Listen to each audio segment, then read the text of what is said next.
जनजातीय गौरव माह के अंतर्गत जनजातीय समाज का गौरवशाली अतीत,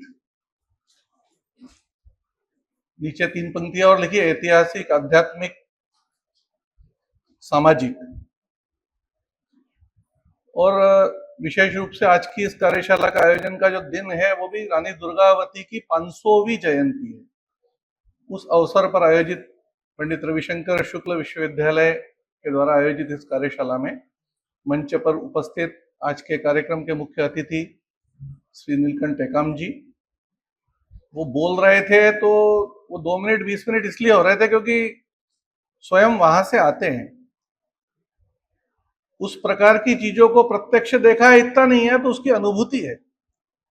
और सामान्यतः एकेडमिशियन बोलता है, बाद में राजनेता बोलता है, ब्यूरोक्रेट तो करता ही रहता है पॉलिसी मेकर के रूप में। तो नीलकंठ जी ने अपना जीवन शायद एकेडमिशियन के रूप में शुरू किया होगा, कॉलेज में प्राध्यापक थे, बाद में वो ब्यूरोक्रेसी में आ गए, कलेक्टर भी रहे, पर वहां भी मन नहीं लगा तो अब राजनीति में आ गए।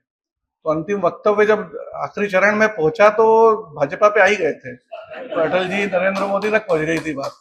लेकिन पीड़ा दिख रही थी, विशेषकर ये पीड़ा कि हमको समझा नहीं गया। ठीक है, मुगल दूसरे थे, अंग्रेज षड्यंत्र कर रहे थे, पर आजादी के बाद 75 साल बाद जनजाति गौरव दिवस घोषित किया प्रधानमंत्री ने। मतलब उसको भी 73 साल लग गए कि जनजातियों के गौरव के लिए एक दिन होना चाहिए। आजादी के 50 साल बाद जनजातीय कार्य मंत्रालय बना, जनजातियों के लिए मंत्रालय, ट्राइबल मिनिस्ट्री भी कोई नहीं थी, उसको 50 साल लग गए। आयोग बनने में तो और भी थोड़ा 3-4 साल का समय लगा। जनजाति आयोग एससी आयोग से अलग होने में और 2004 आ गया। और आज भी जो वो बोल रहे थे तो उस पीड़ा को अपन महसूस कर सकते हैं सब लोग। वो बोल रहे थे कि सब लोग इस बात को जरा सोचे कि हम सब आदिवासी हैं। इस प्लेटफॉर्म पे आके सोचना पड़ेगा, तब हम उस पीड़ा के को अनुभव कर सकते हैं कि वो पीड़ा कैसी है।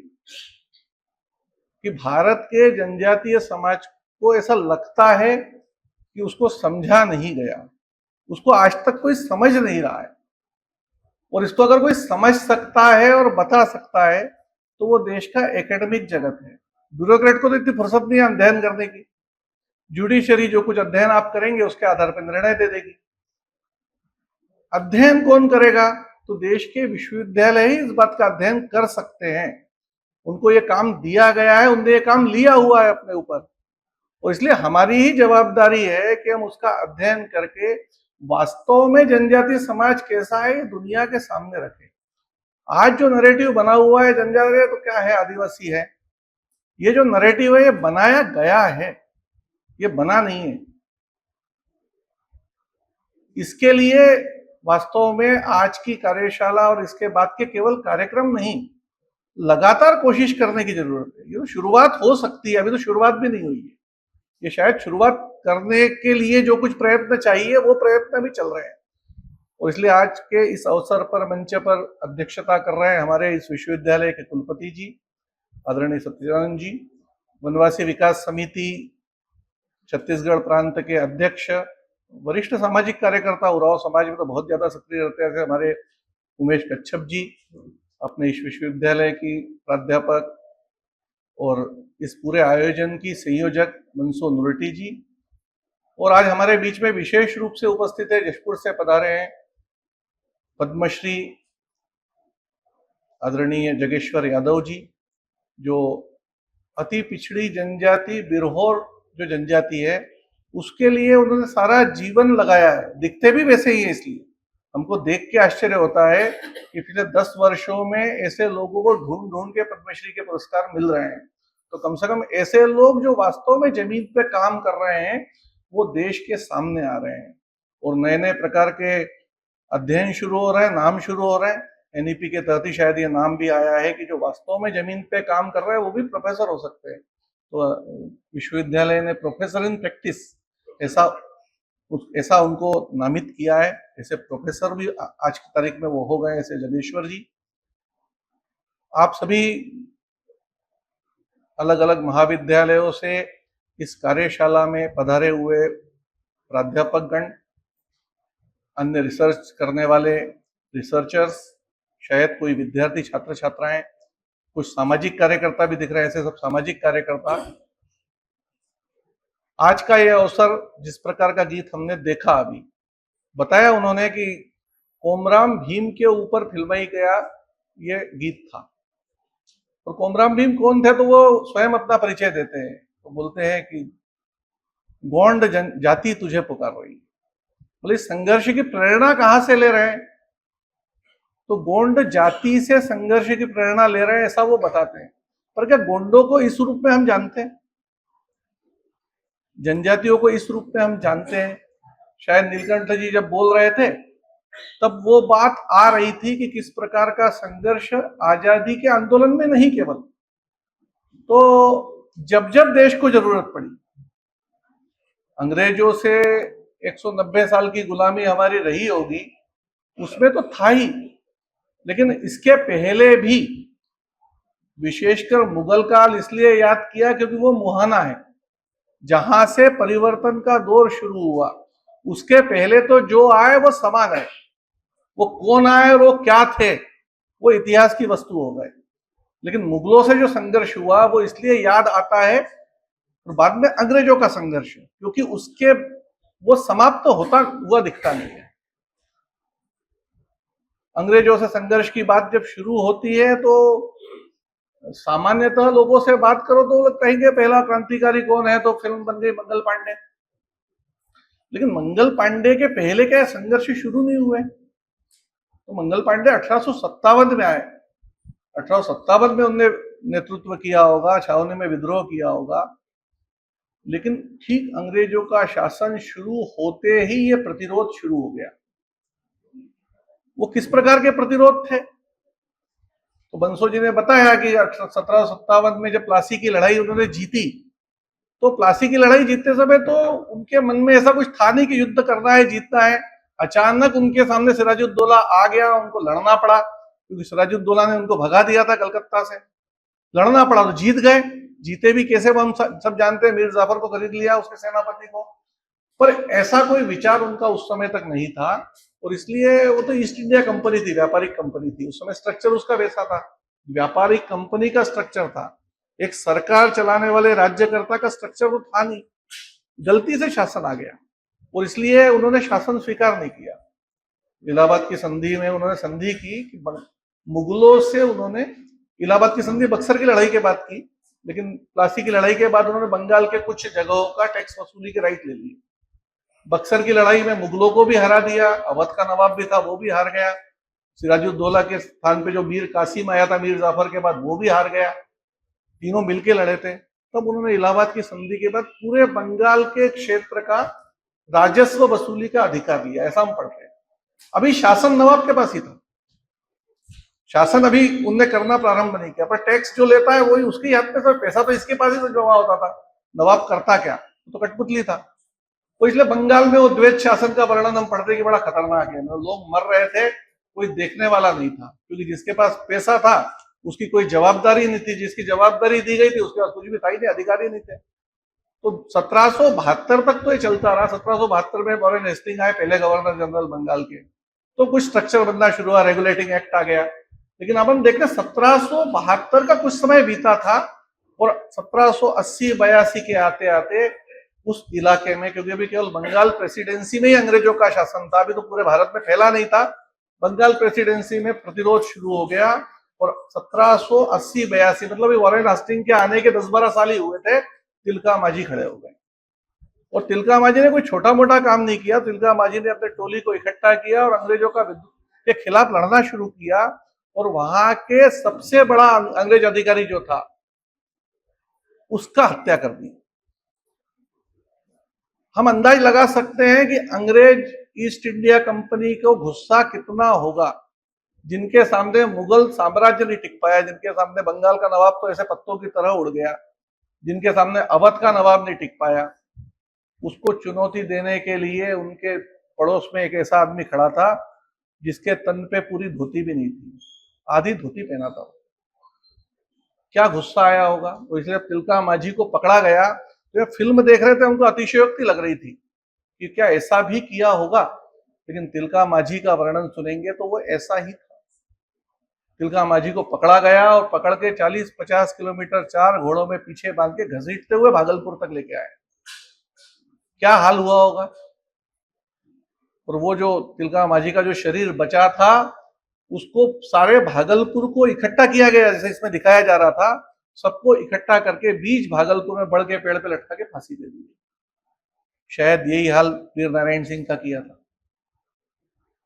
इसको वो रूल ऑफ लॉ बोलते थे। वो दुनिया में बोलते थे कि रूल ऑफ लॉ हम लाए हैं। ये रूल ऑफ लॉ था कि भरे बाजार में बिना वकील, बिना अपील, बिना दलील के किसी को ऐसे ही फांसी के फंदे पर लटका दिया गया। लेकिन इतना होने से भी, इतना डराने के बाद भी ये प्रतिरोध कभी रुका क्या?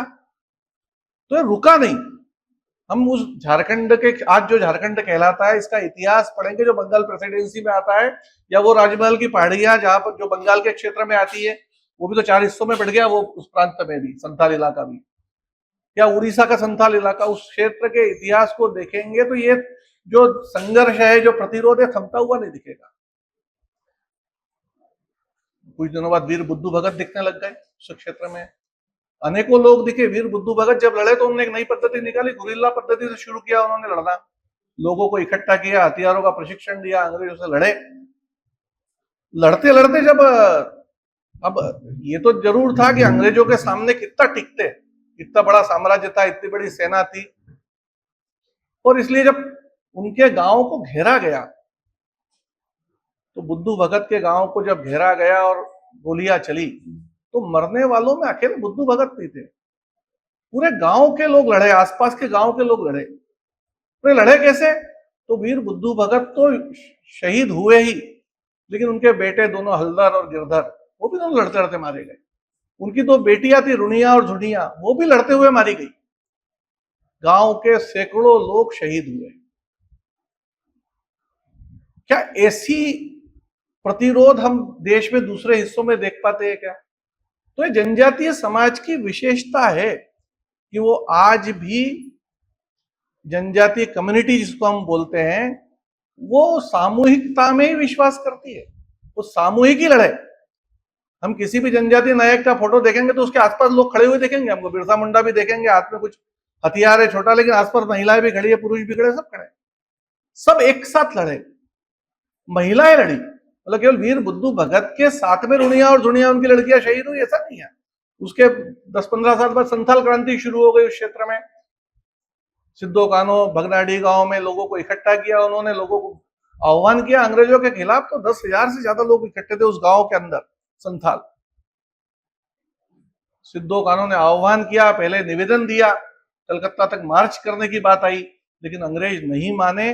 तो संथालों के विद्रोह का आह्वान किया, और ये जो प्रतिरोध खड़ा हुआ, जिसने अंग्रेज साम्राज्य की नींव हिला दी, नए सिरे से सोचने पे मजबूर कर दिया, केवल अंग्रेजों को नहीं, पूरे देश को। मतलब इस संथाल क्रांति के अंदर 10,000 से ज्यादा लोग 1.5 वर्ष में शहीद हुए हैं। इसमें लड़ने वाले, नेतृत्व करने वाले सिद्धो कान्हो थे, इनका पूरा परिवार शहीद हुआ है। अलग अलग जगह हुआ है, अलग अलग तरीके से हुआ है, लड़ते लड़ते हुआ है। मतलब सिद्धो कान्हो 4 भाई थे, सिद्धो कान्हो चांद भैरव, चारों मारे गए। दोनों बहनें थी फूलो झानो, ये भी दोनों वीर गति को प्राप्त हुई, दोनों को फांसी हुई है। हम अंदाज लगा सकते हैं कि किस प्रकार का समाज है जिसमें इस प्रकार के संघर्ष हुए। आज भी हम जनजातीय समाज को देखेंगे तो ये विशेषताएं आज भी दिखेंगी, आज भी उनकी सामूहिकता दिखेगी। आज भी महिलाओं का जो स्थान है वो पुरुषों के बराबर ही दिखेगा, वो ऊपर नीचे नहीं दिखेगा। आखिर महिलाएं कैसे लड़ी होंगी पुरुषों के साथ, तो आज भी दिखता है। आज भी हम जाके देखेंगे तो यही दिखेगा। किसी जनजातीय पर्व त्योहार को देखेंगे, वो बस्तर का दशहरा हो, या झाबुआ का भगोरिया हो, या नंदुरबार की काठी हो, आप उत्सव को देखिए, जितने लड़के दिखेंगे उतनी लड़कियां भी दिखेंगी आपको। रात रात भर नाचते हैं, अपने गांव से दूर जाके उत्सव हो रहा है वहां पहुंचते हैं, वहां लाइट नहीं रहती है, वो भी सब रहते हैं, नए कपड़े पहन के आते हैं, आभूषण पहन के लड़कियां आएंगी, हजारों की संख्या में आएंगी। मुंबई के विद्यार्थियों को काठी का उत्सव देखने भेजा था नंदुरबार के, तो पहले तो उनको लगा नंदुरबार में क्या जाना, वहां MSW के विद्यार्थी में जाओ तो देखो, तो जाके देख के आए तो आश्चर्यचकित थे। क्या आश्चर्य था, ऐसा भी हमने आज तक नहीं देखा। हजारों की संख्या में युवक युवतियां आए थे, रात का समय था, आसपास के 15-20 किलोमीटर गांव से पैदल पैदल आए थे, आभूषण पहन के युवती थी, जो कुछ उनके पास चांदी के आभूषण थे वो पहन के आई थी। रात भर उत्सव मना, पूजा चली, नाचे कूदे, सुबह चले गए। अगर कोई नहीं दिख रहा था तो वो पुलिस थी, वो आनी थी। और किसी प्रकार की अनुशासनहीनता वहां हमको नजर नहीं आई। युवकों का ये व्यवहार महिलाओं के प्रति अगर सीखना है तो भारत के जनजातियों से आज भी सीख सकते हैं। कोई यूनिवर्सिटी को तैयार है क्या, लेकिन सीखने के लिए तैयार है क्या? इस दृष्टि से कोई जनजातियों को देख रहा है कि हम सिखाने ही जा रहे हैं? अभी जनजातियों को सिखाना ही है, ये मन में जो भरा है अंग्रेजों ने, ये शायद निकाल के फेंकना पड़ेगा।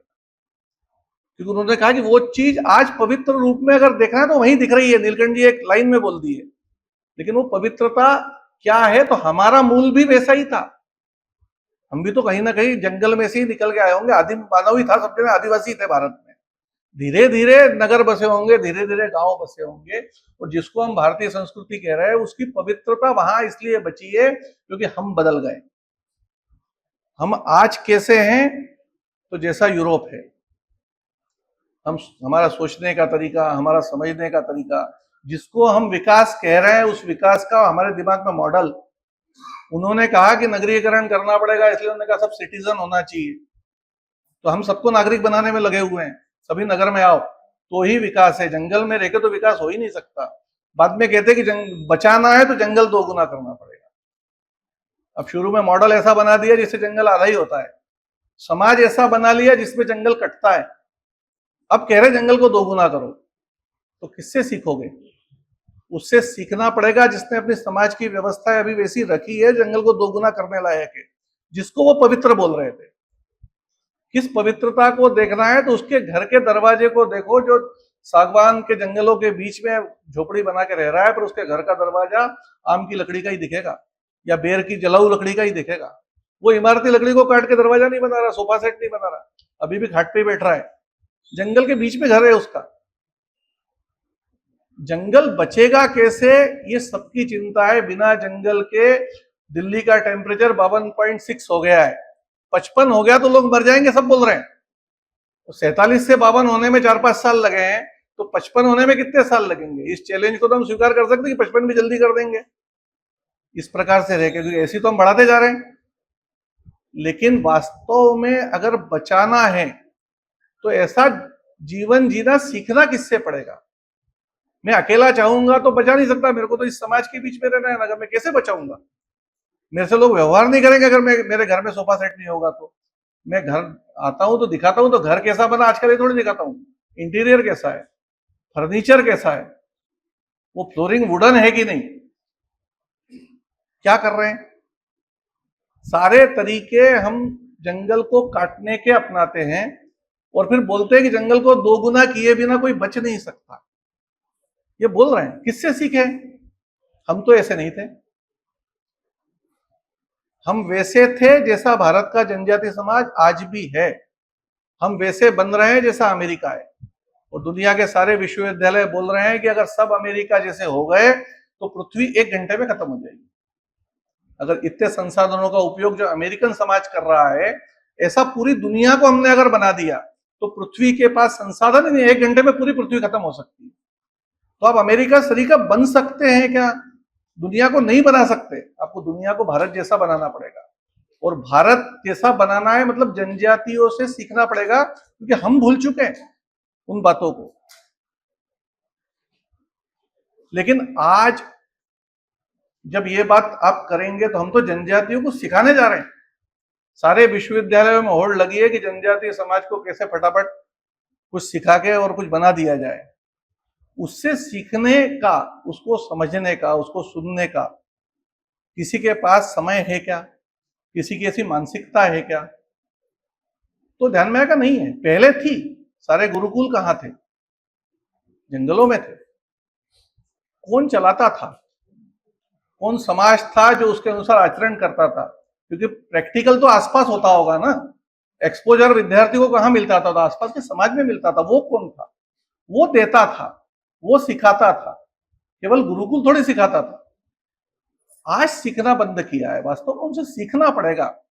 ये मनस्थिति धीरे धीरे करके हमें अपने एकेडमिक जगत की बनाएंगे कि जनजातीय समाज का जो कुछ इतिहास है, जो उनकी सामाजिक व्यवस्थाएं हैं, जो उनकी अलग अलग प्रकार की ज्ञान परंपराएं हैं, जो उनके अंदर आध्यात्मिकता है, केवल पूजा पद्धति नहीं, केवल देवता नहीं, जो आध्यात्मिकता है, जो फिलोसॉफी है, वो विश्व के लिए मार्गदर्शक है। वो केवल हमारे लिए नहीं, पूरे विश्व को, जो हम बोलते हैं सर्वे भवन्तु सुखिनः, अगर वैसा करना है तो उसका मार्गदर्शन बहुत सारा जनजाति समाज कर सकता है। तो इसलिए कई बार बात चलती है Indian knowledge system. Indian knowledge system का डॉक्यूमेंटेशन 35% तो जनजातियों के बीच में होगा कम से कम, लेकिन वो सारी परंपराएं वाचिक है, वो कोई लिखी हुई नहीं है, आचरण में है, व्यवस्थाओं के रूप में दिखती है। उसको एक्सप्लोर करना का काम इतना आसान नहीं है, केवल भाषा आने से भी नहीं हो पाएगा। उनके बीच में उस गौरव के साथ हम जाते हैं क्या, हम उनको समझते क्या है आखिर। परसों मुख्यमंत्री जी आए थे और उन्होंने बोला कि जगेश्वर जी श्री के एक और पद्मश्री वहां पर हैं छोटे डोंगर में, तो उनको तो वैद्यराज है, बड़े कैंसर की भी दवाई देते हैं, उनको पद्मश्री मिला। तो मुख्यमंत्री जी ने बोला कि मैंने उनको बुलाया, मुख्यमंत्री आवास में उनका सम्मान किया और सम्मान करके उनको कहा कि भैया आपके जो ये ज्ञान है अगली पीढ़ी को सिखा दो, आप तो चले जाओगे, ज्ञान भी चला जाएगा साथ में, पर पक्का है कि वो बड़े मुश्किल से ही सिखा पाएंगे। कारण क्या है? ऊपर से देखने पे लोग कहेंगे कि यार उनको समझ नहीं है, कि आदिवासी है। सही बात क्या है? सही बात ये उनसे पूछेंगे और वो बताने के मूड में होंगे तभी बताएंगे। तो सही बात, वो उनके मन में ये चिंता है कि जो ये जड़ी बूटी में जंगल की दे रहा हूं ये बहुत कम है। अगर किसी ऐसे आदमी को मैं सिखा देता हूं जो आपके जैसा अंग्रेजी शिक्षा में सीख के आया है, तो वो सारी जड़ी बूटी बेच देगा, क्योंकि वो तो ग्लोबल मार्केट की चिंता करते हुए यूनिवर्सिटी में पढ़ के आया है। वो ग्लोबल फैमिली देख रहा है क्या? वो वसुधैव कुटुंबकम विश्वविद्यालय में थोड़ी समझ रहा है, वो तो पूरे विश्व को मार्केट समझ रहा है। वो इसलिए जब वो वैद्यराज जाते हैं, कोई भी हम जनजाति क्षेत्र में देखेंगे, कोई भी वैद्य जड़ी बूटी लेने जाता है तो उसके साथ जाके देखेंगे तो वो जड़ी बूटी की पूजा करेगा पहले, निश्चित दिन पे तोड़ने जाएगा, चाहे जब तोड़ने नहीं जाएगा, निश्चित समय पे तोड़ने जाएगा। उसको ऐसा तोड़ेगा जिससे वो खत्म ना हो, उसको उतना ही तोड़ेगा। इसलिए उसकी चिंता है कि कोई ऐसा आदमी इसको न सीख ले जो पूरी जड़ी बूटी उखाड़ ले, तो है ही नहीं वैसे ही। लेकिन क्या इस बात को पढ़ा लिखा आदमी समझता है क्या कि इस जीवन मूल्य वाले व्यक्ति वहां पर हैं, इसलिए वो ऐसा व्यवहार कर रहे हैं? तो इसलिए देखना, हमको इतिहास पढ़ेगा, जो दिखता है उससे समझ में आएगा कि आखिर ऐसे व्यक्ति पैदा कैसे होते हैं कि छत्तीसगढ़ का नाम लेते हो ध्यान में आता है पहला क्रांतिकारी वीर नारायण सिंह। कहां से आते थे? सोना खान के जमींदार थे, गोंड थे या बिंजवार थे, इतना ही बोलते हैं लोग, लेकिन दोनों ही जनजाति है। पहले क्रांतिकारी छत्तीसगढ़ के। उड़ीसा में जाते हैं तो लोग बोलते हैं सुरेंद्र साय, 1857 की क्रांति की 10 साल तक संघर्ष करते रहे, हजारीबाग की जेल तोड़ के भागे। कौन थे? गोंड थे। जबलपुर में जाएंगे 1857 में किसने क्रांति की? लोग कहेंगे शंकर शाह, रघुनाथ शाह। 17 सितंबर 1858 को तोप के मुंह पे बांध के अंग्रेजों ने उनको उड़ा दिया। उनकी पत्नी फूल कुंवर आखिरी तक संघर्ष करती रही। विदर्भ में नागपुर में चले जाएंगे तो लोग कहेंगे बाबूराव शेड़माके, गढ़चिरौली के बाबूराव शेड़माके अंग्रेजों से लड़ते हुए आखिर उनको चंद्रपुर के वहां पर जेल में फांसी की सजा दी गई। आप जहां जाएंगे, आप उड़ीसा में जाएंगे, लोग कहेंगे नीलंबर पीताम्बर, खेरवाड़ समाज से आते थे, इन्होंने संघर्ष किया। आप इंदौर के आसपास जाएंगे तो लोग कहेंगे खाजा नायक, भीमा नायक, रघुनाथ सिंह मंडलोई। देश के जिस जनजातीय इलाके में जाएंगे 1857 के लड़ने वाले क्रांतिकारी आपको उस जगह पे मिलेंगे, कहीं भी चले जाएं देश में। लेकिन क्या हम जानते हैं? आजादी का अमृत महोत्सव चल रहा था, विश्वविद्यालयों में कार्यक्रम थे, प्रधानमंत्री ने आह्वान किया आजादी का अमृत महोत्सव है, उसमें एक बिंदु ने 5 में से बताया कि उन लोगों को याद किया जाए जो अनसंग हैं, जिनको लोग जानते नहीं है, क्योंकि आजादी बहुत कठिनाई से मिली है, ये बिना सबके लड़े मिल नहीं सकती थी, सब लड़े। तो इसलिए हम लोगों ने विचार किया कि हम जरा जनजाति नायकों का चरित्र लोगों को बताएंगे तो ध्यान में आए कि तो सभी अनसंग है। हमने एक जो प्रदर्शनी यहाँ बाहर लगी है, उस प्रदर्शनी को उसी समय बनाया गया था 2-3 साल पहले। अमृत महोत्सव ने सबसे पहले उसको जगदलपुर में लगाया, दूसरा कार्यक्रम मुंबई विश्वविद्यालय में हुआ। तो मुंबई की सबसे पुरानी यूनिवर्सिटी है देश की, कलकत्ता और मुंबई, दो यूनिवर्सिटी शुरू हुई है देश में। उसके जब वो प्रदर्शनी लगी, उसमें 50 जनजाति नायकों के फोटो हैं, आज हम सब देखेंगे उसको, कुछ लोगों ने देखी भी होगी। तो उसका जब उद्घाटन हुआ, वीसी आए अंदर और उन्होंने देखना शुरू किया। उन्होंने कहा कि उनको ध्यान में आ गया मैं तो किसी को पहचानता नहीं। उनको लगा यार मैं तो आदिवासी नहीं हूं, हो सकता है इसलिए नहीं पहचान रहा, या फिर मैं इंजीनियरिंग का छात्र हूं, इंजीनियरिंग का प्रोफेसर रहा हूं तो सोशल साइंस का नहीं रहा इसलिए नहीं पहचान रहा। पीछे चल रहे थे प्रकाश मसराम नागपुर के पास, कि अब ये गोंड है और ये हिस्ट्री के प्रोफेसर है, एचओडी है मुंबई में हिस्ट्री के। उन्होंने कहा मसराम तुम कितने लोगों को जानते हो? तो मसराम जी बोले कि हंसते हुए बोले, बड़े मुस्कुराते हुए, सर आधो को तो मैं भी नहीं जानता। कितने अनसंग होंगे। हम अंदाज लगा सकते हैं कि जिन लोगों ने देश की आजादी के लिए केवल अपना नहीं, अपने परिवार का नहीं, अपने पूरे गांव को लेके लड़ पड़े, सब कुछ दांव पे लगाया, उनको कितने लोग जान रहे हैं? किसी समाज को समझने का तरीका क्या होता है? वो कौन सी वेशभूषा पहनता है, वो कौन से आभूषण पहनता है, उसकी नाक गोल है कि चपटी है कि खड़ी है। ये तरीका होता है कि किसी समाज को समझना है तो उसका इतिहास देखना पड़ता है, उसकी सामाजिक व्यवस्थाएं देखनी पड़ती है, उसकी अध्यात्म देखना पड़ता है, उसकी ज्ञान परंपरा देखनी पड़ती है, उसकी न्याय व्यवस्था देखनी पड़ती है। क्या देखा? आज आदिवासियों को उन्होंने कहा कि एंथ्रोपोलॉजी स्टडी करेगी। एंथ्रोपोलॉजी क्या देखेगी? किसकी हाइट कितनी है, किसका रंग कैसा है, उसकी नाक गोल है कि लंबी है, लंबी है तो आर्य है, चौड़ी है तो द्रविड़ है, हा? और उन्होंने कहा कि भाषाई आधार देख लिया तो उन्होंने कहा द्रविडियन भाषा है या आर्यन भाषा है, और तीसरी एक और बता दी, वो साइनो तिब्बतियन है बोले। भाषा सब और भेद डालने के कितने प्रयास किए समाज को इस प्रकार। उन्होंने कहा समाज ही नहीं है। उन्होंने जब ये देखा कि 1857 में हमारे ज्यादा सैनिक जंगलों में मर रहे, शहरों में से ज्यादा सैनिक जंगलों में मरे, मार कौन रहा था, तब उन्होंने कहा कि जनजातियों को अगर कंट्रोल नहीं किया गया तो मुश्किल खड़ी हो जाएगी। जो नीलकंठ जी बोल रहे थे एकदम सही बात है। या 1966 तक चला है। 1966 में भारतीय पुलिस और अर्धसैनिक बलों ने घुस के प्रवीरचंद बंजारे को मारा है। आज तक जनजातीय समाज बस्तर का इस बात की प्रतीक्षा कर रहा है कि कोई तो आयोग बैठेगा, लेकिन किसको पता ही नहीं है आयोग कौन बिठाएगा। स्वर्ण मंदिर के ऊपर आयोग बैठ जाते हैं, ऑपरेशन ब्लू स्टार पे बैठ जाता है, सिख विरोधी दंगों पे बैठ जाता है, पर बस्तर में इतना बड़ा हत्याकांड हो गया, प्रवीरचंद भंजदेव को सेना ने घुस के गोली मारी सामने, 30,000 लोग देख रहे थे।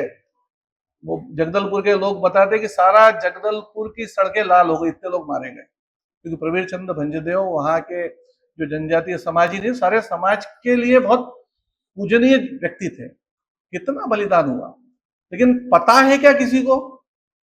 तो वो आज बता रहे थे, अपने से कई लोगों ने आज सुना होगा, कुछ लोगों ने पहले सुना होगा, हम छत्तीसगढ़ के हैं इसलिए, कितने लोगों को पता है? तो वास्तव में जनजातीय समाज को समझने के लिए उसका इतिहास समझना पड़ेगा। 1857 की क्रांति में लड़ने के बाद कितना बड़ा उन्होंने षड्यंत्र किया, जिसको आज तक भुगत रहे हैं। आज भी मतलब ठीक है आयोग मिल गया, मंत्रालय मिल गया, लेकिन आज भी स्थिति क्या है? तो वो बोल ही रहे हैं कि आज भी लोग पूछ ही रहे हैं कि हमारा कुछ होगा कि समझेगा कि नहीं समझेगा। और वो तो इतनी जोर से रो भी नहीं पा रहा कि आपको आवाज सुनाई दे। तो उसकी क्राई को हमारे हरीश चौहान जी बोलते थे, एनसीएसटी के चेयरमैन, कि वो भी इतनी साइलेंट है, वो साइलेंट क्राई है, वो चुपचाप रो रहा है, वो सुनने में नहीं आ रहा है कि वास्तव में उसकी मुसीबत क्या है।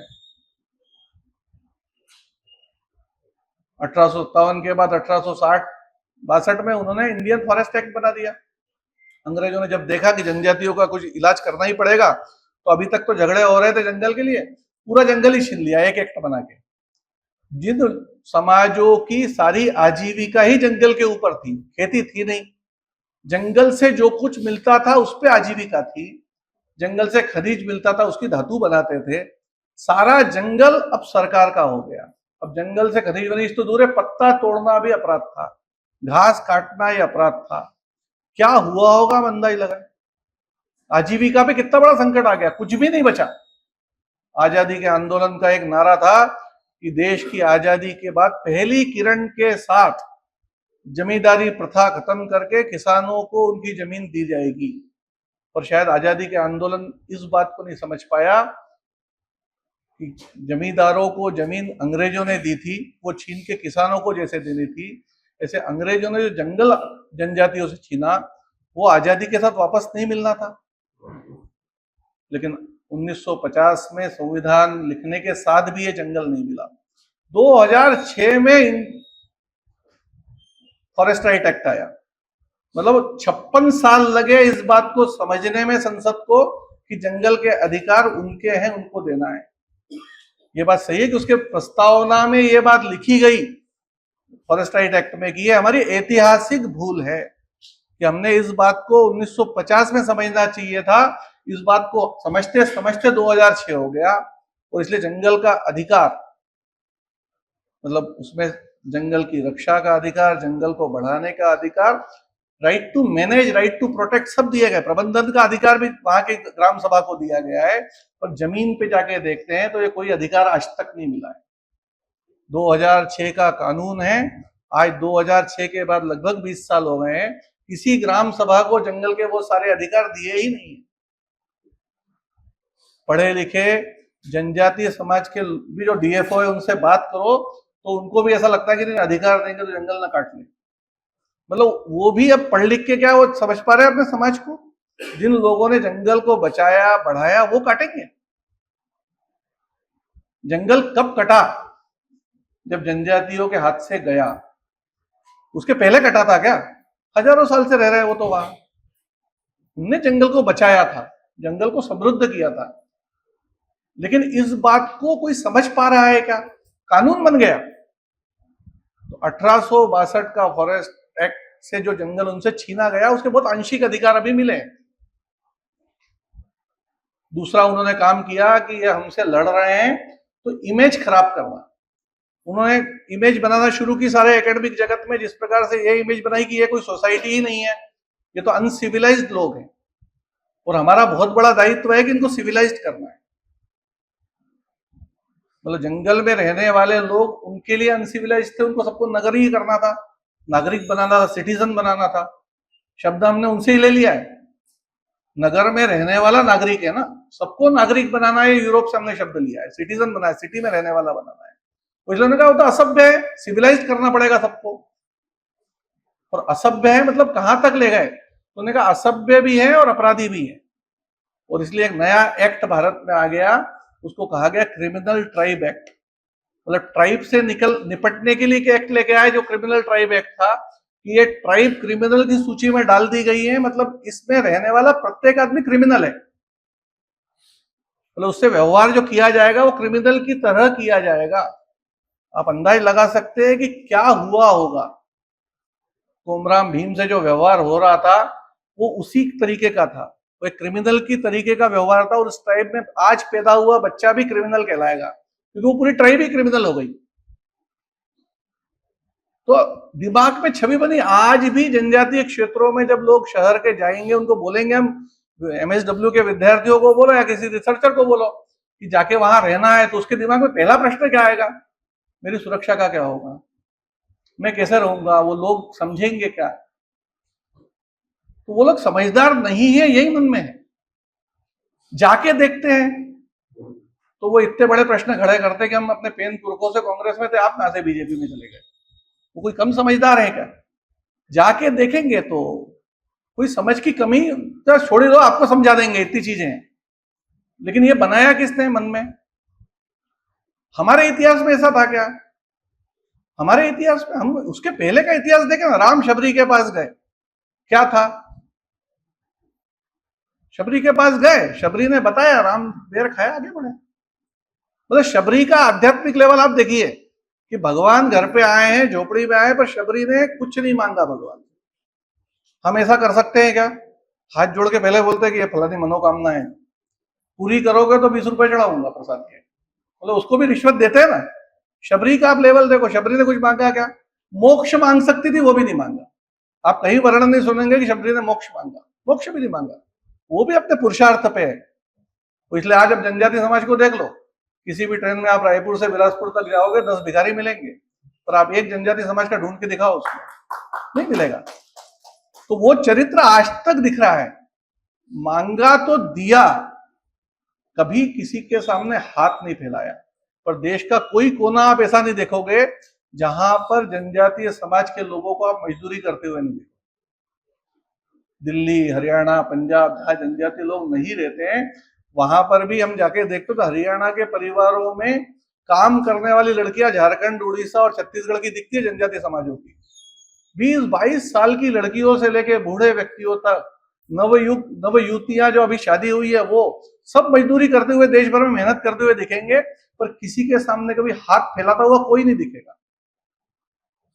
क्या एक स्वाभिमान सीखने लायक नहीं है देश को कि कितने कष्ट में रहता है लेकिन कभी हाथ फैलाता है क्या? और उसके बारे में हम कहते हैं अरे यार फीका चावल लेते इसलिए ऐसा कर रहे हैं, दारू पी रहे हैं। शर्म नहीं लगती? कोई 200-500 रुपए के चावल में उसका महीना गुजरता होगा क्या? लेकिन कितने शहर में ऐसे लोग दिख जाते हैं जो कहते हैं यार ये फ्री का चावल बांटना बंद करना चाहिए। उसको खाने को नहीं मिल रहा, आपका चावल सड़ रहा है, क्यों बोलता है ऐसा आदमी? वास्तव में ये समझने की जरूरत है कि उनका योगदान किस प्रकार का है। 1857 के बाद जो कुछ अंग्रेजों ने किया, जिस प्रकार की स्टडीज की, जिस प्रकार का नरेटिव बनाया, उसके कारण एक छवि बन गई कि ये कोई अपराधी समाज है, ये कोई असभ्य समाज है, इसको सभ्य करने की जरूरत है, ये छवि बना दी। इसलिए आज भी यूनिवर्सिटीज में जाओ तो मुख्य धारा में लाने के लिए अभी इतना किया, ये लोग अब इतने मुख्य धारा में आ गए हैं, तो कोई मुख्य धारा अलग है और उनकी धारा अलग है, ऐसा है क्या? जाके देखेंगे तो पूरी मुख्य धारा वहां दिखती है, हम उस धारा से अलग हो गए। आज किसी जनजातीय परिवार में जाओगे आप तो उसके घर पे दरवाजा नहीं मिलेगा, होगा तो खुला मिलेगा। आप बाहर दिखे तो वो कहेगा आओ, इसके अलावा कुछ नहीं बोलेगा दूसरा शब्द। आप जाके देख, अभी अधिकांश लोग तो जनजाति बैठे होंगे, आप अंदर जाएंगे तो खाट बिछा देगा, जो होगा वो, जो घर में उपलब्ध होगा वो खाट बिछा देगा, कुछ बिछाए वैसे मत बैठो, कुछ बिछाएगा उसके ऊपर, अब बैठो, पानी लाएगा, पानी पिलाएगा, फिर पूछेगा कैसे आना हुआ, क्यों आए तो पूछेगा ही नहीं। आप शहर में देखो जरा, वो दरवाजा बेल बजाना, बाहर लिखा होगा कुत्ते से सावधान, जब दरवाजा खोलेगा तो आधी मुंडी बाहर निकालेगा, पूछेगा क्या काम है, कैसे आए पूछेगा, कोई बुलाएगा अंदर। हम बोलते हैं अतिथि देवो भव, भारत की विशेषता है, सीखना किससे पड़ेगा? तो सांस्कृतिक मुख्यधारा तो वहां सब प्रकार की दिखेगी आपको भारत की। हाँ, आर्थिक मुख्यधारा हमारे पास आ गई है, वो हमने छीन ली है, ये भी हो सकता है, लेकिन सांस्कृतिक मुख्यधारा तो वही है। लेकिन मुख्यधारा का समाज कोई अलग है, कोई जनजातीय समाज अलग है, इस प्रकार का एक नैरेटिव बना दिया है। और इसलिए ये सब तोड़ने की जरूरत है, रिसर्च नए सिरे से करना पड़ेगा, और वो अलग अलग चीजों पे करना पड़ेगा, अलग अलग फील्ड रहेगी। आज उसकी चर्चा हम नहीं करेंगे, इतना समय नहीं है। आज तो केवल जनजाति गौरव अगर जगेगा तो क्या क्या होगा, तो इसको जगाने के लिए इतिहास क्या कहता है। मतलब 1857 की क्रांति में इतना बड़ा योगदान देख के उनने ये सब किया, लेकिन सब फेल। उनके करने का परिणाम ये जरूर हुआ कि वो पूरा गरीब हो गया होगा, पूरा वो दरिद्र स्थिति में पहुंच गया होगा, पर संघर्ष करना बंद हुआ क्या? तो आप देखेंगे उन्होंने कहा कि कांग्रेस की स्थापना अंग्रेजों ने की। मतलब इतनी निराशा देश भर में 1857 की क्रांति के बाद कि 1885 में जाके कांग्रेस की स्थापना की वो अंग्रेजों ने की। और अंग्रेज वो कांग्रेस के मंच पे शुरू के 10 साल के अधिवेशन अगर हम पढ़ेंगे तो अंग्रेजी राज्य अमर रहे इस नारे के साथ कांग्रेस के अधिवेशन की शुरुआत होती थी। ये स्थिति हो गई थी देश की, निराशा की। पर ऐसे समय पे भी 1875 में झारखंड में बिरसा मुंडा हुए। उनका जीवन देखे जरा, वो जीवन उतना ही है 1875 से लेकर 1900 तक का। 1875 के 15 नवंबर को जन्म है और 1900 में 8 जून 9 जून को उनका स्वर्गवास हो गया है। 24 साल 9 माह के जीवन में बिरसा के जीवन में क्या करते हुए वो नहीं दिखते। मतलब 10वीं कक्षा तक तो उनको ये समझ में ही नहीं आ रहा था कि हो क्या रहा है। पढ़ने गए तो पहली शर्त थी कि सब पूरे परिवार को ईसाई बनना पड़ेगा। जर्मन मिशन स्कूल था, बन गए। उनको क्या पता था क्या होता है ईसाई, क्या हिंदू, क्या बिरसा, बन गए। क्या मुंडा, कुछ नहीं पता था, बन गए। 10वीं तक जाके जब मुंडा सरदारों की जमीन अंग्रेज हड़प रहे थे और मजदूरी करने के लिए चाय के बागानों में भेजा जा रहा था, तब बिरसा मुंडा को एज ए ट्रांसलेटर यूज किया गया। जो अंग्रेज अधिकारियों के मुंडा सरदार समझ नहीं पा रहे थे, मुंडा सरदार जो बोल रहे हैं वो अंग्रेज अधिकारी समझ नहीं पा रहे, तो बिरसा ने ट्रांसलेट करना तो दूर, अंग्रेजों से ये पूछ लिया कि भैया मुंडा सरदार गलत क्या कह रहे हैं, ये अगर अपनी जमीन छोड़ने को तैयार नहीं है, जाने को तैयार नहीं है, तो आप जबरदस्ती क्यों कर रहे हैं? ये वाक्य इतना तकलीफ दे गया कि उस स्कूल के प्रिंसिपल पादरी ने बिरसा को स्कूल से निकाल दिया। तो तब बिरसा ने कहा कि टोपी टोपी एक समान। ये हमारे स्कूल का प्रिंसिपल पादरी है, इसकी टोपी और अंग्रेज अधिकारी की टोपी एक है, दोनों एक है, अलग अलग नहीं है। लेकिन स्कूल से निकलने के बाद बिरसा ने हार मान ली, वापस अपने गांव गए। क्या किया? तो वापस अपने ट्रेडिशनल नॉलेज का अध्ययन किया, जड़ी बूटियों का ज्ञान सीखा, मंत्र तंत्र का ज्ञान सीखा, लोगों की सेवा करना शुरू किया, बीमार लोगों की सेवा करने लगे, जड़ी बूटियों से लोगों का इलाज करने लगे, अलग अलग चीजों का अध्ययन करके बिरसा ने बिरसाइयत पंथ की स्थापना की। आपको ईसाई बनने की जरूरत नहीं है, आप बिरसाइयत में आओ। बिरसा ने बिरसाइयत पंथ बनाया, उसमें लोगों को दीक्षित करना शुरू किया। बिरसा समाज सुधारक के रूप में लोगों के सामने आए, हमको किन किन चीजों में अपनी सुधार करना पड़ेगा तो हमारा समाज टिक सकता है, ऐसा बिरसा बोलने लगे। और आखिरी में हम देखते हैं कि जब अंग्रेज जमीनों पे और झारखंड के जंगलों और खदानों की लालच में जब लोगों को विस्थापित कर रहे थे, तो जल जंगल जमीन के लिए लड़ाई छिड़ी। अपने परंपरागत न्याय व्यवस्था के अनुसार, हमको मुंडा मान की परंपरा के अनुसार न्याय लेने की सुविधा दी जाए, अपने परंपरागत ज्ञान के लिए लड़े। और ये सब करते करते जब ऐसा लगा कि अब पूरा ही लड़ना पड़ेगा, तो हम देखते हैं कि 24 साल की 23 साल की उम्र में आते आते एक क्रांतिकारी बिरसा मुंडा के रूप में हम देखते हैं। एक मुश्किल से 10 साल के सक्रिय जीवन में युगों का काम करने वाला महापुरुष देश ने देखा। तो इसलिए आज भी जब जनजातीय पहचान की बात होती है तो बरबस ही किसी के भी सामने चित्र जो आता है वो बिरसा मुंडा का आता है। सारे जनजातीय महापुरुषों को, सारे समाज सुधारकों को, सारे ट्रेडिशनल नॉलेज रखने वाले लोगों को, जल जंगल जमीन के लिए संघर्ष करते हुए जिनने अपने जीवन का बलिदान किया, ऐसे सारे लोगों को किसी एक रूप में हम देख सकते हैं तो वो बिरसा मुंडा है। वो इसलिए जब देश में जनजातीय गौरव दिवस होना चाहिए इसकी बातचीत चली तो सबके ध्यान में आया कि 15 नवंबर भगवान बिरसा मुंडा का जन्मदिन, ये जनजातीय गौरव दिवस हो सकता है क्योंकि हम सब महापुरुषों को, सब समाज सुधारकों को बिरसा में देख लेते हैं। ये जनजातीय अस्मिता के प्रतीक है। बिरसा मुंडा हुए, बिरसा मुंडा चले गए, उसके बाद वो ये पूरा संघर्ष का विशेषता थी क्या पूरे देश में था, ये केवल झारखंड में चल रहा था, केवल छत्तीसगढ़ में चल रहा था, ऐसा नहीं था। तो भीलों के बीच में गोविंद गुरु हो गए, भीलों के बीच में उन्होंने भक्ति आंदोलन चलाया, भजन गाने शुरू किए, लोग इकट्ठे होना शुरू हुए। भक्ति का ये आंदोलन कब देशभक्ति में बदल गया समझ में नहीं आया, और भजन गाते गाते भजन बनने लगे तो भजन बना भूरेटिया थारी नहीं मानू। भूरेटिया मतलब अंग्रेज, अंग्रेज हम तुम्हारी नहीं मानेंगे। और उस भजन को पूरा सुनते हैं तो ध्यान में आता है कि वो केवल भील क्षेत्र की बात नहीं कर रहा, वो दिल्ली तक की बात कर रहा है भील, कि दिल्ली में भी हमारी गादी है और हम तुम्हारी मानने वाले नहीं है। इस आंदोलन का इतना प्रभाव हुआ कि अंग्रेज इसको कुचलने के लिए योजना बनाते रहे, और 1913 आते आते जब मानगढ़ की पहाड़ी पर सारे भील समाज के लोग माघ पूर्णिमा के दिन मेले में इकट्ठे होते थे तो अंग्रेजों ने धमकी देना शुरू किया कि इस पहाड़ी पे आना नहीं है, मारे जाओगे, तोपें चलेंगी, बंदूक चलेगी।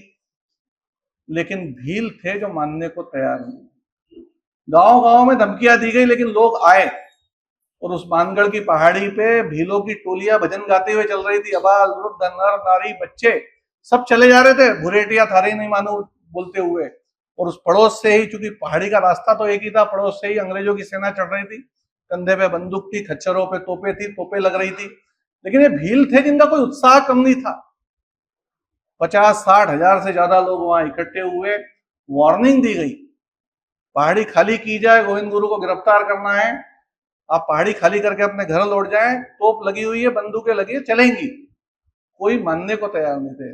रात में भजन चलते रहे, गोलीबारी का आदेश हुआ, गोलीबारी हुई, लोग मारे गए, लेकिन लोग भागने को तैयार नहीं।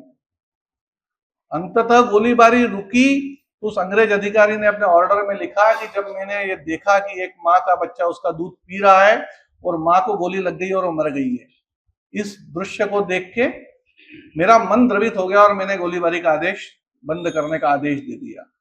अंग्रेजी रिकॉर्ड के अनुसार जो मानगढ़ पे लिखा हुआ है स्मारक चिन्ह पे, वो लिखा है कि 1751 लोग मारे गए। ये आंकड़ा शायद जलियांवाला बाग से भी ज्यादा था, ज्यादा है। जलियांवाला बाग के 4 साल पहले की यह घटना है। लेकिन क्या जलियांवाला बाग को हम जैसा जानते हैं वैसा मानगढ़ की पहाड़ियों को जान पाए हैं आज तक? जलियांवाला बाग में तो जनरल डायर ने वार्निंग नहीं दी ऐसा कहा गया। वार्निंग देती तो हम भाग जाते।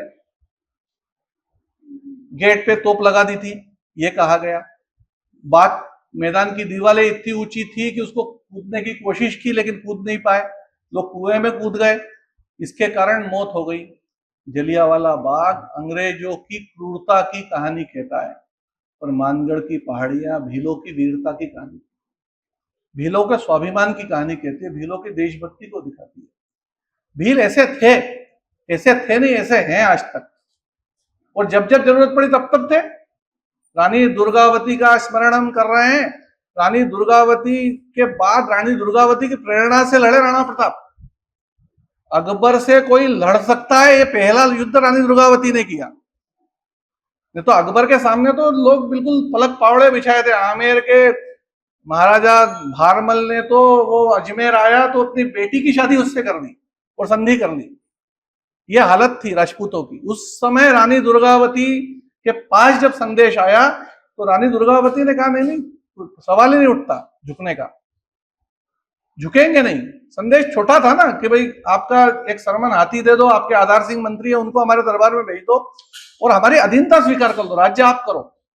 लेकिन इसको भी 42 साल की रानी मानने को तैयार नहीं थी। उन्होंने कहा युद्ध क्षेत्र में वीर गति को प्राप्त कर लेंगे लेकिन विदेशियों के सामने नहीं झुकेंगे, मुगलों के सामने नहीं झुकेंगे। रानी झुकी नहीं, लड़ी। युद्ध से भागने का मौका था, लोगों ने कहा कि आप पीछे निकल जाओ, आप बचोगे तो राज्य बचेगा। लेकिन उन्होंने कहा कि नहीं, हम इसके लिए याद नहीं किए जा सकते कि हम युद्ध छोड़ के भाग गए, हम इसके लिए याद किए जाएंगे कि लड़ते लड़ते वीर गति को प्राप्त। रानी के उस युद्ध का वर्णन सुनने लायक है, आज समय नहीं है, लेकिन सबने पढ़ना और सुनना चाहिए कि वो युद्ध कैसा था। 3 जगह पर अलग अलग किस प्रकार की लड़ाइयां हुई, कैसी रणनीतियों का इस्तेमाल हुआ। अकबर का नाम, अकबर तो लड़ाई नहीं ना राणा प्रताप के सामने लड़ने आया ना रानी दुर्गावती के सामने लड़ने आया। जैसा अकबर को हम देखते हैं फिल्मों में वैसा अकबर नहीं था। उसकी ऊंचाई 5 फुट 2 इंच थी, फिल्मों में 6 फीट का ऋतिक रोशन दिखाते हैं, ज्यादा काला था इसको गोरा दिखाते हैं। हमारे सामने अकबर का एक महिमा मंडन कर दिया गया। हमको अकबर मतलब कोई ऐसा बड़ा सुंदर वीर और ऐसा आदमी दिखता है, कुछ नहीं था। क्योंकि रानी दुर्गावती ने सीधा उसको कहा था पत्र भेज के कि अगर तुम हमसे लड़ना चाहते हो तो तुम अकेले और मैं अकेली। 42 साल की हूं और तुम अभी 22 साल के हो, जिस शस्त्र से लड़ना चाहते हो उस शस्त्र से लड़ लेंगे। लेकिन आया क्या सामने? नहीं आ पाया। लेकिन इस इतिहास को हम पढ़ाते हैं क्या? तो रानी दुर्गावती को पढ़ते हैं हम अबुल फजल से। तो अबुल फजल क्या लिखेगा? वो तो अकबर का दरबारी था। अबुल फजल लिखेगा कि गोंड राजा जो लिख के गए हैं वो पढ़ना है। लेकिन गोंड राजा जो लिख के गए हैं वो 72 पीढ़ी का इतिहास क्या हम लोगों को पढ़ाते हैं छत्तीसगढ़ में भी? तो जहां हम रहते हैं वहां लोग रानी दुर्गावती को नहीं जानते, गांव में रानी लक्ष्मीबाई को जानते हैं, कोई कविता लिख दी गई इसलिए जानते हैं। रानी दुर्गावती को कितने लोग जान रहे हैं? क्या नहीं किया। उससे प्रेरणा लेके जब राणा प्रताप लड़े 6 साल बाद, जो उत्तर रानी दुर्गावती का था वही उत्तर राणा प्रताप का था, पर राणा प्रताप को अपना राज्य छोड़ के जाना पड़ा जंगलों में, क्योंकि राजपूत अधिकांश लोग अकबर की तरफ चले गए थे। सब नहीं गए थे, अधिकांश। आखिरी समय में राणा प्रताप का सगा छोटा भाई शक्ति सिंह भी अकबर की तरफ गया। अकबर की तरफ से लड़ने वाली सेना का जो सेनापति था वो जयपुर का राजा मानसिंह था, वो भी राजपूत था। राणा प्रताप चित्तौड़ छोड़ के जंगलों में गए। साथ किसने दिया? कुंजा भील मिले। कुंजा भील बोले चिंता मत करो राणा, भील साथ में, आप चिंता मत, आप लड़ो अकबर से, हम हैं। और हल्दी घाटी का युद्ध का वर्णन जब हम पढ़ते हैं तब ध्यान में आता है कि उसमें किस प्रकार का युद्ध हुआ होगा कि लाखों की मुगलों की फौज थी, 10-15 हजार राणा प्रताप के साथ थे।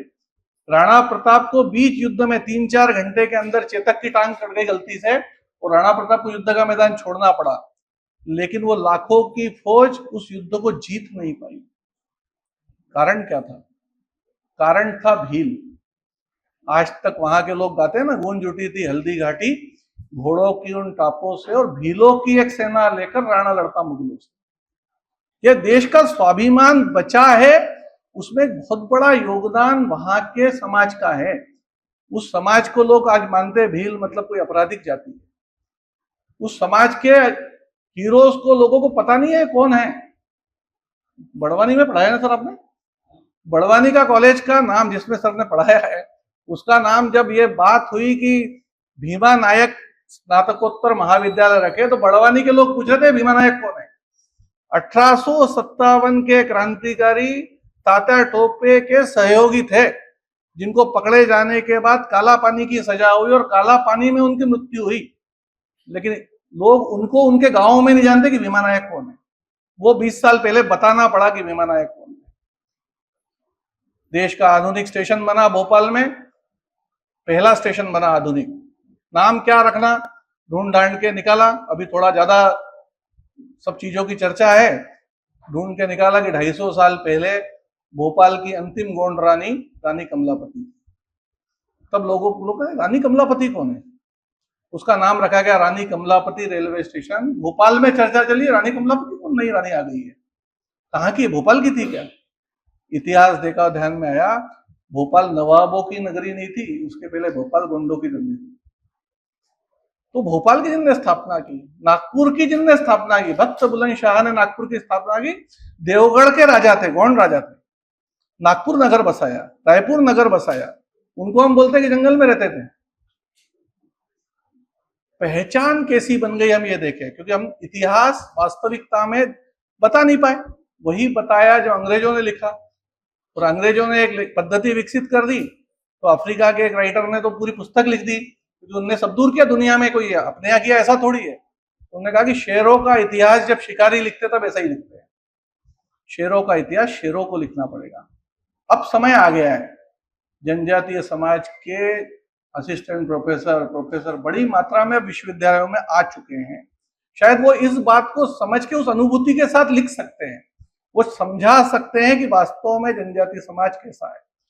अखिल भारतीय स्तर पे आंदोलन चले हैं ना, मतलब अब ये गुजरात का मैंने उदाहरण दिया, राजस्थान का सुदूर पूर्वोत्तर में जादोनांग खड़े हो गए। 1930 का 29 का सविनय अवज्ञा आंदोलन चल रहा था, गांधी जी का दांडी मार्च हुआ, और मणिपुर की पहाड़ियों में जादोनांग नागा समाज के, रोंगमई समाज के थे, वो खड़े हुए और महात्मा गांधी की जय करते हुए उन्होंने आंदोलन शुरू कर दिया। महात्मा गांधी से मिलने के लिए सिलचर आए, महात्मा गांधी मिले नहीं, आए नहीं थे वहां। लेकिन जादोनांग रुके नहीं, और जादोनांग रुके नहीं तो पकड़े गए तो जादोनांग को फांसी की सजा हुई। 1931 में जादोनांग की फांसी के बाद उस आंदोलन का नेतृत्व करने वाली थी उनकी चचेरी बहन गाइडेन। ये 14 साल की लड़की ने 2000 नागाओं की फौज को लेके अंग्रेजों से संघर्ष किया। लगभग 1.5 वर्ष तक वो संघर्ष करती रही भूमिगत रह के। जब 16 साल की हुई तब उनको पकड़ा गया मणिपुर के एक गांव से, और उसके बाद से लगातार 1933 से लेके 1947 तक नॉर्थ ईस्ट भारत की अलग अलग जेलों में रानी गाइडेनल्यू रही। आप अंदाज लगा सकते कि 16 साल की लड़की 16 साल तक जेल रही, भरी जवानी जिसने अपनी सारी जेलों में निकाल दी। जेल से बाहर आके भी वो सामाजिक काम करती रही जीवन भर। 1993 तक भारत सरकार ने पद्म विभूषण से उनको बहुत देर से समझा इस बात को और पद्म विभूषण से सम्मानित किया। लेकिन क्या इस रानी गाइडेनल्यू को रायपुर के लोग पहचानते हैं? तो ध्यान का नहीं पहचान। नागाओं को पहचानते हैं, यूनिवर्सिटी में नागा हेडहंटर्स हैं, सिर काट लेते हैं। अंग्रेजों ने बताया नागा हेडहंटर है, तुम गलत करने गए, धर्म बदलने के लिए काट दिया होगा किसी का सिर। नागाओं के बीच में जाने से कोई नागा हेडहंटर्स थोड़ी है। नागा भी सभ्य समाज है, लेकिन एक छवि बना दी नागा हेडहंटर्स है। वास्तव में ये इस प्रकार का इतिहास, इस प्रकार की सामाजिक व्यवस्थाएं जो लोगों को सहयोग करती है, जो कम्युनिटी जीवन दिखाती है, और वो पूरे देश में दिखता है। उदाहरण नहीं दिए जा सकते, समय नहीं है। नागालैंड में ही, अरुणाचल प्रदेश में एक हमारे कार्यकर्ता गए, रुके रात उस गांव में। सुबह देखा तो गांव के में आग लगी और 20-25 घर जल गए। बांस के घर रहते हैं वहां, तो बांस के थे, घास के थे, बांस घास सब जल गया। जल गए तो लोग बाहर खड़े हैं। अब ये भी सुबह सुबह सब गांव के लोग इकट्ठे हुए, तो इनने भी देखा सब घर जले हुए, क्या होगा। अब सूचना करनी पड़ेगी, प्रशासन को आएगा, कुछ सहायता मिलेगी, तब तक इनकी कुछ व्यवस्था करनी पड़ेगी। थोड़ी देर बाद देखा तो पास के गांव के कुछ युवा हथियार लेके आ रहे हैं, दाव लेके आ रहे हैं। दाव मतलब एक हथियार रहता है वहां का। तो इनको लगा कुछ तो भी झगड़ा हुआ है, उसमें मकान की आग लगी है और अब ये मारने और आ गए हैं लोग, ऐसा लग रहा है। तो जब आए तो उन्होंने पूछा ये क्यों आए, तो उन्होंने कहा नहीं नहीं, ये उनको सुबह जल्दी वहां से गांव वालों ने भेज दिया, युवा है, इनको ये कह के भेजा है कि जंगल में से बांस काट के लाना है। सुबह 6 बजे आए, जंगल में बांस काटने जा रहे हैं। 8 बजे दूसरी टोली आई, वो रस्सी वस्सी सुतली उतली लेके आई और उसने बांसों को बांधना शुरू किया। 10 बजे तीसरी टोली आई, उसने घर बनाना शुरू किया। शाम होते होते उस 20 घरों को बना के दे दिया। किसी सरकार के पास गए क्या? लोग एक दूसरे की चिंता करके रहते हैं। शायद सतयुग का वर्णन आता है ना, न राज्यम न राजा आसीत न दंड्यो न च दंडिका। भीष्म पितामह युधिष्ठिर को कह रहे सतयुग कैसा था, न राजा था न राज्य था, न दंड के प्रावधान थे, न ऐसा कोई काम करता था। आज ऐसा समाज अगर हमको भारत में देखना तो जनजातियों को देख सकते हैं, जो एक दूसरे का सहयोग करते हुए अपना जीवन चलाता है। कोई परेशानी में पड़ेगा तो सारा गांव सहायता करेगा उसकी। अगर ऐसी परेशानी में पड़ गया कि अभी इसमें से पूरी ताकत लगा के भी नहीं निकल पाएगा, तो सब लोग सहायता करके उसको उस परेशानी में से निकालेंगे। न्याय देने की व्यवस्थाएं आज तक जीवित हैं। दिक्कत यह है कि हम सब लोग कैमरे से देखना चाहते हैं। हम जैसे शेर को देखना चाहते हैं नेशनल ज्योग्राफिक चैनल पे, वैसे भारत के आदिवासी को भी देखना चाहते हैं। जाके देखना नहीं चाहते लोग। भाई शेर का समझ में आता है कि सामने गए तो खा जाएगा, पूछा तो बोल नहीं पाएगा, उसके ऊपर रिसर्चर रिसर्च कैसे करेगा? पर आदिवासी से भी ऐसे ही करेंगे क्या? उस पर सारा रिसर्च हो जाता है, उसके बीच में जाती नहीं, किताब पढ़ के किताब लिख देते हैं। सही आ पाएगा क्या? तो जो वॉरियर एल्विन ने लिखा है मुरियाओं के बारे में वही चलेगा।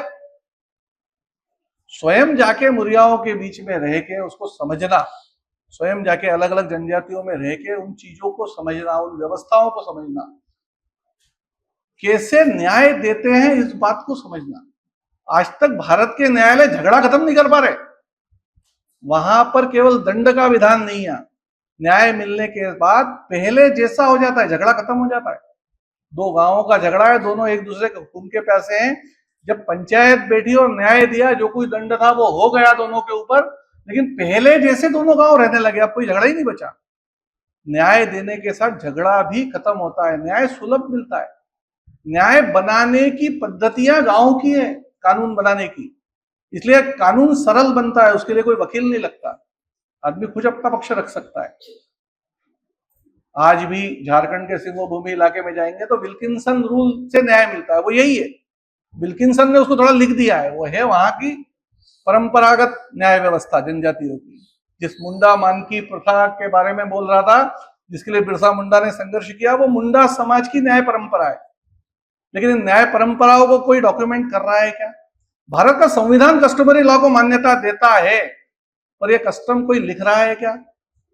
कोई लॉ के विद्यार्थियों को ऐसा लगता है क्या कि इनको हम करें? वास्तव में ध्यान दिलाने की आवश्यकता है। उस ज्ञान परंपराओं को डॉक्यूमेंट करने की बात आईकेएस कर रहा है, पर किसी का ध्यान जा रहा है क्या? वो ध्यान केवल विज्ञान तक जा रहा है, जड़ी बूटियों तक जा रहा है, लेकिन इसके आगे जा रहा है क्या? तो वो आगे ले जाने की जरूरत है। अलग अलग प्रकार का ज्ञान है, उसको डॉक्यूमेंट करने की आवश्यकता है। वो इसलिए जनजातीय समाज का गौरवशाली अतीत के ऊपर प्रत्येक कॉलेज में कार्यक्रम होने की आवश्यकता है, जिससे हमारे कॉलेज में आने वाला प्रत्येक जनजातीय वर्ग का छात्र छात्रा इस गर्व को महसूस कर सके कि मैं कहां से आता हूं, मैं गोंड हूं। मतलब गोंड कौन थे उसको पता चले, और ये गर्व रहेगा तो परसों की कार्यशाला जब हुई मुख्यमंत्री की उपस्थिति में, प्रमुख सचिव शिक्षा उच्च शिक्षा, वो कह रहे थे कि इनटेक ही बहुत कम है उच्च शिक्षा में जनजाति छात्रों का, और ड्रॉप आउट लेवल बहुत है, जो आते हैं उसमें से ड्रॉप आउट बहुत हो रहे हैं। उसके लिए अगर प्रयत्न करना है तो उसमें एक बहुत बड़ा हिस्सा इस गौरव को जगाने का है। वो गौरव केवल उनके मन में जगना चाहिए ऐसा नहीं, छत्तीसगढ़ के प्रत्येक विद्यार्थी में जगाने की जरूरत है, क्योंकि छत्तीसगढ़ का प्रत्येक तीसरा व्यक्ति जनजाति है। वो कुछ भी बनेगा तो उसको डील जनजाति से ही करना है। वो पटवारी बनेगा तो उसको जनजातियों से डील करना है, वो इंस्पेक्टर बनेगा तो उसको जनजातियों से डील करना है, वो अध्यापक बनेगा तो उसको जनजातियों से डील करना है। तो क्या फाउंडेशन कोर्स की तरह हर विद्यार्थियों को कॉलेज में 2 क्रेडिट का कोर्स पढ़ने की जरूरत नहीं है? हाउ टू अंडरस्टैंड जनजातीज, हम जनजातियों को कैसे समझे? एक सेमेस्टर में 2 क्रेडिट का हम 36 घंटे पढ़ा सकते हैं क्या? मध्य प्रदेश में राज्यपाल जी से बात की, उन्होंने कहा बिल्कुल पढ़ाना चाहिए। मैं बुलाता हूँ सब कुलपतियों को, इंदौर में tribal studies MA in tribal studies ऐसा पाठ्यक्रम शुरू किया इस साल। वास्तव में भारत के विश्वविद्यालयों को इस ओर बढ़ने की आवश्यकता है, जिससे जनजातीय समाज के विद्यार्थियों में तो ये गौरव का भाव जगे ही, वो जगेगा तो फिर वो संभालेंगे। अभी जग नहीं रहा, इसलिए पढ़ा लिखा व्यक्ति उसको छोड़ रहा है। जो पढ़ा लिखा है उसको नहीं पता कि हमारी पूजा पद्धति कैसे है। जो पढ़ा लिखा गोंड है उसको गोंडी नहीं आती। नीलकंठ जी को मत देखो, उनको आती है, वो तो बोलते हैं। पर आम पढ़ा लिखा गोंड जो है शहर में रह रहा है, उसको गोंडी अब नहीं आती। बस्तर के जंगल में रहने वाला गोंड गोंडी बोल रहा है, जो पढ़ा लिखा नहीं है। उल्टा हो रहा है कि नहीं? पढ़े लिखों को भाषा को समृद्ध करना है, पर वो गोंडी जानता नहीं है। क्यों? क्योंकि ये पढ़ा लिखा है। हमने गोंडी के प्रति गौरव उसके मन में जगाया ही नहीं। भाषा बचेगी कैसे? हमने उसके आध्यात्म के प्रति गौरव नहीं जगाया, उसको अंधविश्वास बताया आज तक। तो वो गांव की पूजा को अंधविश्वास के रूप में ही देख रहा है पढ़ा लिखा व्यक्ति, उसको कैसे बचाएगा? हम कह जरूर रहे हैं कि वो गाने वाले खत्म हो रहे हैं, वो लोक कथाकार खत्म हो रहे हैं, वो पूजा पद्धति आप समाप्ति की ओर है। क्यों हो रही है? क्योंकि उसके प्रति हमने गौरव का भाव नहीं जगाया। हमने केवल उसको बाजार की चीज समझा। ये कोई कर्मा नृत्य है, उसको उठा के स्टेज पे लाया, नचा दो, हो गया सांस्कृतिक कार्यक्रम। वो ऐसा नहीं है। वो किसी पूजा से संबंधित है नृत्य। वो केवल चित्रकला नहीं है। पिथौरा मतलब कोई चित्रकला नहीं है। वो पूजा के समय बनाया गया देवताओं के चित्र हैं, उसकी पूजा हो रही है। तो प्रत्येक आर्ट के पीछे कोई आध्यात्म है। इस आध्यात्म को अंग्रेज नहीं समझते थे, पर हम समझ सकते हैं, और वो भारतीय आध्यात्म का मूल है। ये हमको ध्यान में आएगा। इस सारे गौरव को हम समझें, धीरे धीरे करके इसके ऊपर रिसर्च कैसे हो सकता है ये सोचें, रिसर्च को नई दिशा दें, नई नई मेथोडोलॉजीज निकालें रिसर्च की, और साथ में इसको सिलेबस में लाना है, स्कूल से लेके कॉलेज तक। तो इस सिलेबस का हिस्सा कैसे बने? एनईपी के तहत देश के प्रधानमंत्री से लेके सब कुछ 2014 से लेके आगे सोच रहे हैं कि ये बदलना चाहिए, पर बदलेगा कौन? वो तो हमको बदलना पड़ेगा। प्रधानमंत्री बदल पाएंगे क्या? वो एनईपी ला सकते हैं, पर सिलेबस बनाना है तो ये काम विश्वविद्यालय में प्राध्यापकों का है। ये हमको सोचना पड़ेगा, हमको लिखना पड़ेगा, और ये सब काम हो, इसलिए ये कार्यशालाओं का आयोजन है। मैंने आपका बहुत ज्यादा समय ले लिया, लेकिन आपने फिर भी मुझे ऐसा लग रहा है कि ध्यानपूर्वक सुना। इसके लिए धन्यवाद देते हुए मैं अपनी बात को समाप्त करता हूँ।